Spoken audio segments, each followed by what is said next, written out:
46 minutos em Natal. Você está ouvindo o programa Explicando a Bíblia. Retomando aqui, irmãos amados, a partir do verso 13, diz assim a Bíblia Sagrada: e no mesmo dia entrou Noé e Sem, e Cão e Jafé, os filhos de Noé, como também a mulher de Noé e as 3 mulheres de seus filhos com ele na arca, eles e todo o animal conforme a sua espécie, e todo o gado conforme a sua espécie, e todo réptil que roja sobre a terra conforme a sua espécie, e toda ave conforme a sua espécie, e todo pássaro e de toda qualidade, ou seja, toda sorte de animais voadores que tivessem ave, né?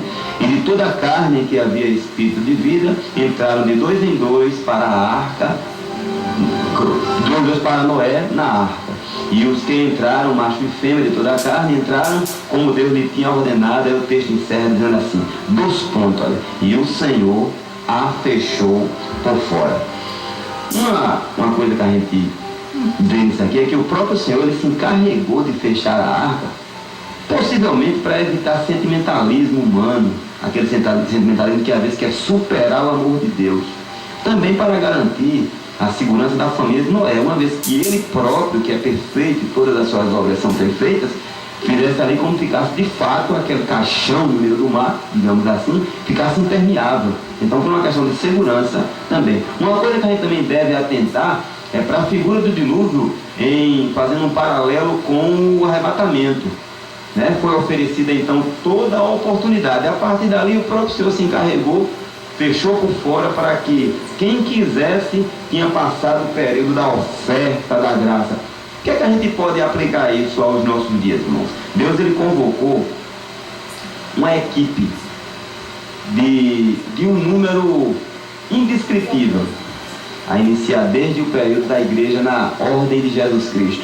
iniciando com 12 homens, em seguida 70, depois 120, e assim a coisa foi se multiplicando. De Pentecostes agregou já 3.000 almas, 3.000 pessoas, e assim foi indo ali. A igreja está hoje nesse conjunto, né? Ou seja, nessa quantidade de pessoas que fazem parte do seu corpo, a igreja de Cristo Jesus. Então o que a gente entende aí? É que a igreja tem entre os seus papéis de adorar o Senhor, de dar exemplo do Senhor, é o embaixador do céu, aquele que representa a pátria celestial aqui nesta pátria terrestre. Então ela tem entre os seus papéis a divulgar como chegar a essa pátria celestial, no caso, através de Jesus Cristo. Então, como Noé, atualmente a igreja anda de forma incessante, em todo o tempo, pregando. Agora, o que as pessoas entendem? Não, mas é uma questão de religiosidade. É porque o diabo, ele maquia, ele muda, deturpa o sentido de religião, para que as pessoas pensem que religião é um instrumento onde as pessoas se engalfinham, cada um procurando seus próprios interesses. Não é aí. Não é aí. É verdade que em toda instituição que é formada por humanos, eu digo assim, sem medo de errar, se a igreja fosse do homem, ela já tinha sido esfacelada por completo. Ainda bem que a igreja, ela é de Jesus Cristo. Quando eu falo igreja, eu falo como organismo vivo celestial, aquele que nasceu da água e do Espírito, que faz parte, através do novo nascimento, dessa instituição divina. Aí tudo bem, quem faz parte, estou tirando fora aqui a questão das placas, das denominações. Isso aí não entra no foco, a questão da igreja local. Mas a igreja em si, ela está em todo o tempo. E ela não é uma instituição que busca os seus próprios interesses. Pelo contrário, ela, assim como o seu dono, como a cabeça, que é no caso Cristo, ela pensa e ela age, né? Em seguida vem aqui o verso número 17, que diz assim: e este dilúvio, né? E esteve o dilúvio 40 dias sobre a terra, e cresceram as águas, e levantaram a arca, e ela se elevou sobre a terra. Claro que aqui está falando que aquele acúmulo de água vai fazendo com que o barco, ele foi flutuante, ele passou a flutuar. E prevaleceram as águas, e cresceram grandemente sobre a terra, e a arca andava sobre as águas.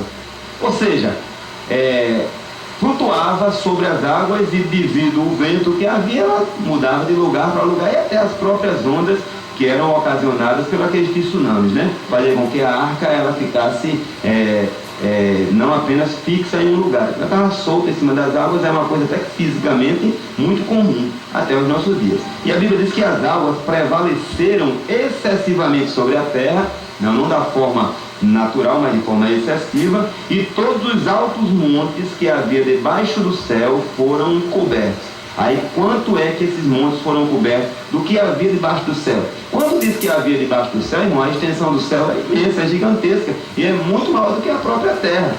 Então a gente entende aqui que os montes que foram cobertos foram todos.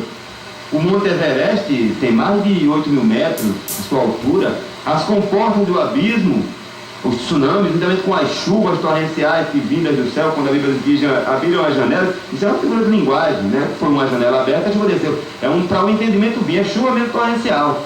Elas vieram numa proporção tão grande por 40 dias intensos que cobriram a todos os montes que estavam debaixo do sol, do céu. Então fica claro que o dilúvio não foi um acontecimento local, onde havia gente morando, não. Aonde havia montes sobre a terra, cobriu tudo, né? E quando ele diz aqui 15 côvados, que é a distância do cotovelo até a ponta do dedo médio, é importante a gente ver que a Bíblia trata muito da questão das medidas com relação a medidas humanas, palmo, côvado, braço, dedo, né? Tudo isso aí são coisas que a Bíblia trata isso aí. Então essa relação, como ela é uma medida variável, chegou-se o tempo que se estabeleceu o pequeno, o médio e o grande, né? No caso do côvado, da braço, seja como for, mas passou-se o tempo, consensualmente, vieram a definir medidas padrões para isso aí. Um côvado atualmente é 44,4, quase meio metro. Então quer dizer que esses 15 côvados aqui fez com que aproximadamente 7 metros de água acima, inclusive, do Monte Everest, viesse a sobrepujar, a cobrir mesmo, assim, acima, prevaleceram as águas e os montes foram cobertos. Não, mas aí existe uma série de pessoas, ou um grupo de pessoas que estudam incessantemente, pessoas que têm conhecimento da causa geográfica, da questão sísmica, da questão de todas as ciências que envolvem o saber humano. Ora, meu irmão, eu não posso jamais me opor à Bíblia porque alguém está pensando uma teoria que não tem nem como provar. Uma coisa que ocorreu há tantas centenas ou milhares de anos, melhor dizendo, milhares de anos, aí tem como as pessoas provarem isso aí? Não tem como. Então é melhor a Bíblia como sendo a verdade, pronto. Então a Bíblia falou, está falado. Deus falou, está falado. Aí diz aqui o texto no verso 21 que expirou toda a carne, ou seja, morreu, né? Perdeu a respiração. Toda a carne que se movia sobre a terra, tanto de ave como de gado e de feras, e de todo réptil que se roja sobre a terra, e todo o homem, com exceção, claro, daqueles que estavam dentro da arca, né? Tudo que tinha fôlego de espírito de vida em seus narizes, tudo que havia no seco, morreu. O texto diz no verso de número 22. Assim foi desfeita a sua substância que havia sobre a face da terra, desde o homem até o animal, até o réptil, a ave dos céus, e foram extintos da terra. E ficou somente Noé e os que com ele estavam na arca, é o verso 23 diz. Aí fecha aqui o capítulo de número 7, dizendo assim: e prevaleceram as águas sobre a terra 150 dias. Isso aqui é o período que as águas passaram para serem sugadas pela própria terra, para tudo voltar à normalidade. A partir de amanhã, a gente vai ter a alegria de receber aqui mais uma vez o nosso irmão Gilmar Cleito, meu filho, e ele vai continuar aqui o comentário do texto a partir do capítulo número 8, onde fala sobre as águas do dilúvio que diminua, fala como Noé soltou um corvo, depois soltou uma pomba, depois ele e sua família saiu da arca. É todo este assunto aí, que o assunto do dilúvio é um assunto muito vasto. Agora o que é que eu preciso ter no meu coração, irmãos? Que a palavra de Deus, ela é inerrante, ela é infalível, e o povo de Deus acompanha essa característica de reproduzir a palavra de Deus sem precisar de dar nem um pouquinho de ajuda a Deus. Nem um pouquinho. Sabe por quê? Porque às vezes a gente tem o hábito de querer ir pregar o Evangelho e exagerar, deturpar um texto, dar uma certa consolação entre aspas, e quando a inverdade está presente, tenha certeza que o Espírito de Deus não a opera naquela possível consolação. O homem tem sentimentalismo, o Senhor tem amor de fato. Então a verdade da Bíblia deve ser pregada com toda clareza, sem acréscimo e também sem cortar, sem podação. É exatamente isso aí. E a mensagem que a igreja prega atualmente é que quem não está fazendo parte desta arca chamada igreja, ou chamada Evangelho da Graça, ou chamada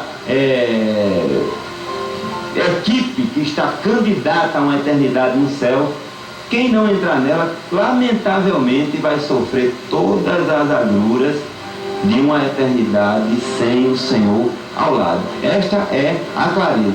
Não, mas eu posso pregar aqui por tabela, o meu filho ele pode ser salvo, uma vez que a Bíblia diz que crê no Senhor Jesus será salvo tu e tua casa. Se eu ler da forma como eu acabei de reproduzir aqui agora, sem respeitar os sinais de gramática, no caso das vírgulas, os pontos que existem no texto, aí eu posso até entender e reproduzir assim uma coisa que vai descontextualizar com o todo da Bíblia, que a salvação é individual e que ninguém pagará pelo pecado do outro, dos seus antepassados, de forma alguma. Claro que o reflexo de um pecado do pai vai acarretar os filhos. Se o pai tem uma vida toda normal, uma vida boa, tranquila, com seu emprego, ele vai por um momento de destempero, elimina alguém ou mata alguém, vai para a penitenciária, a família vai sofrer as sequelas também, porque é um conjunto. Agora, aquele pecado ali daquele pai, só quem vai pagar é ele. Se ele não se arrepender, e ainda que venha se arrepender, as consequências desse erro, ele vai levar para o resto da sua vida. Agora, Jesus perdoando, em cima de um coração contrito, um coração arrependido de fato, disposto a mudar e nunca mais pedir a Deus a graça para não ter aquele impulso de vir a eliminar uma vida novamente, isso aí faz com que a pessoa seja salva. Agora, crer no Senhor será salvo tu e tua casa, não. Crer no Senhor Jesus será salvo, vírgula, tu e tua casa, enfatizando lá o crer. No caso da família de Noé, porque todos creram. No caso das suas noras, dos seus filhos, da sua esposa e ele próprio, como é testemunhado diversas vezes pelo próprio Deus, do seu comportamento. Então jamais pensemos assim. Existe uma massa no meio evangélico que meu filho